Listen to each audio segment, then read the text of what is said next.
இந்த பக்கம் பார்த்தா சூரியவன்ஷி, அந்த பக்கம் பார்த்தா சூரியவன்ஷி, எந்த பக்கம் பார்த்தாலும் சூரியவன்ஷியா தான் இருக்காரு.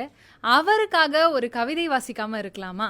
35 பந்துகளில் சதம் அடித்த 14 வயது இளைஞனே, உலக கிரிக்கெட் தனது தலையை திருப்பி உன்னை பார்த்தது முதல் பந்திலேயே நீ சிக்ஸர் அடித்த போது. உயர்ந்த ஒட்டகங்களுக்கிடையே ஒரு குட்டி யானையின் ஆட்டம் போல் இருந்தது உன்னுடைய பேட்டிங். எங்கள் பிள்ளைகள் பட்டங்களை பறக்க விட்டு கொண்டிருக்கும் வயதில் நீ சிக்ஸர்களை பறக்க விட்டு கொண்டிருந்தாய். முதல் இன்னிங்ஸிலேயே 3 சிக்ஸர்கள் அடித்து விட்டாயே.